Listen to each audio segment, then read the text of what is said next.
Hi! Hello everyone! By the way, kasama ko ngayon si Nifena and her sister na binubuli niya, si Mary Navalis. By the way, pupunta kami ngayon sa Good Days. Yay! And ngayon nga pala nandito po kami sa school for the intramurals, university intrams. And yun nga, hindi ako makaka-attend ng pageant later. I mean, makakanood ng pageant later kasi nga may work ako. And 5 p.m. pa po yung pageant. So, uwi na po ako. And sa Sunday na lang ako manonood ng pageant. Anyways, good luck nga pala sa aming representative na si Kimberly May Bueno. And of course, si Francis. Or Francois, bahala na siya. Anyways, nandito na kami guys sa Good Days. And sa entrance nga pala, makikita nyo yung mga koi fish. And aakyat na po kami ni Nifena and Mary. Mary na lang kasi masyadong mahaba yung name niya.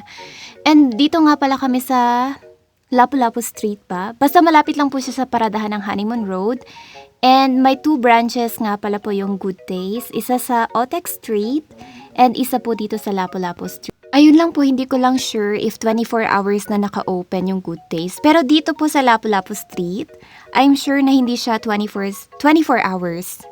Ah, wait lang. Parang, baka 24 hours. Pero check nyo na lang po. Ayun lang guys. So, ito na pala yung si ate. Hinahanapan niya kami ng maupuan. Ayun, nakahanap na kami. Pero hindi siya sa igid guys. Gusto sana namin yung couch. Kasi parang mas comfortable. Pero okay naman dito guys. And ayun na nga, nag-order na kami. And alam nyo ba, first time pala dito nila ni Fena and Mary. And I'm so happy na na-introduce ko sa kanila yung Good Days. O diba? Kasi alam nyo, sobrang na-amaze ako sa presyo ng Good Days dito. 150, ganon. 150, nagre-range lang siya ng 150. And sobrang dami niya guys. Sobrang fresh din ng gulay. And itong halo-halo, it is 100 pesos po. O diba? Sulit na. Ayan, mahihain po si Mary. By the way, si Mary mag-first year siya. And good luck to her dahil may exam siya on Monday. Ayun, baka naiinis na yan kasi sinasama ko sa video. Pero hindi naman, mabait yan kasi mabait ni Fena. Ayun lang guys, tapos kakain na sila.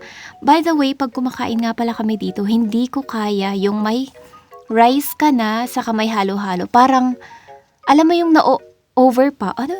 Na-over busog ka na? Kaya pag halo-halo lang, yun yung suggestion ko. If rice, kung magra-rice ka, huwag ka na maghalo-halo kasi parang ang hirap niyang i-digest, guys. Ay, syempre, depende nga pala yun sa tao, guys. Bakit nga pala ako nagde-decide? Pero yun nga, guys, sobrang nakakabusog siya. So, sa mga visitors, sa mga balak pumunta ng Baguio, try nyo po dito sa Good Days Baguio. Diba? Sobrang sulit, guys. Ayan, tingnan nyo po yung halo-halo na kinakain ko. Sobrang sarap, sobrang daming wait, sana ba ako? Grabe guys, nakakaubos ng sasabihin pag nag-voice over pala. Tapos walang manonood no, mga 3 viewers lang. Grabe, nakakasakit kayo guys. Kaya naman, Good Days, kapag napanood nyo po to, please, sana kunin nyo po akong endorser. Charot. Joke lang guys, pero talaga, I'm so amazed. Ayan nga pala, tinitikman na ni Fena yung in-order niya. Nag-order siya ng yung maraming gulay, anong tawag doon? Oh no. Diba, nakakawala ng sasabihin. Pero nag-enjoy si Nifena. Na-enjoy niya daw yung food niya. And sobrang dami talaga. Ayan, back to halo-halo na ako guys. Wait, ano nga yung kinain niya? I forgot. Pero si Mary guys, ang kinain niya is chicken curry. And yun, hindi niya naubos. So, binalot niya na lang, inuwi niya pa sa La Union. O, diba? May pa-memories pa siya. Ayun lang guys. Ayun. Sobrang enjoy lang guys. And by the way, after nito, uuwi na pala ako. And si Nifena, babalik pa siya ng school para mag-sign out. Ako hindi na kasi malapit na yung paradahan namin dito. And diretso uuwi na rin po ako guys. So, ayun.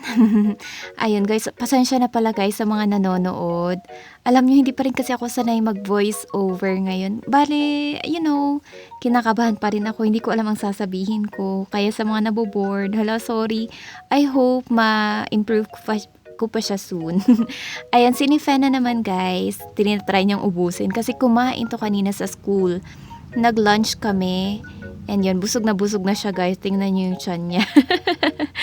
Ayun, so yan, busog na siya. And pauwi na kami guys. And of course, hindi pwedeng umuwi nang hindi natatry ang CR or comfort room or WC or whatever you call it. And guys, ang ganda din pala ng CR nila. Kung sakali namang sumakit yung tiyan mo, it's okay lang mag-CR siguro. Or pwedeng mag-ihi ganon. Ako very comfortable ako dito sa CR nila kasi ang lang tingnan niyo ang laki. And ang cute lang ng mga pintuan, parang totoong pintuan. Ha? Alam niyo yung pintuan ng bahay yung sa ano ba? Basta yung pintuan ng door sa labas ganun, hindi pang CR, di ba? So ayun lang guys, dito ko natatapusin yung vlog. Thank you so much po sa lahat ng sumusuport. And hala guys, thank you talaga, naiyak ako. Kasi sobra minsan talaga na-stress din ako. And alam nyo ba dito sa vlogging, dito sa pagbe-video, dito ako nawawala ng stress, ganun. Pero minsan na-stress din ako kasi pag walang nanonood, na-stress ako. Pero it's okay kasi alam ko naman hindi lahat ng tao magugustuhan yung mga ginagawa ko. Pero sa mga sumusupport po, thank you so much. And ayun na nga po, pauwi na kami. Ingat din po kayo palagi. And yun lang. Thank you so much po. And uwi na po ako. Bye-bye. Love you all. Mwah!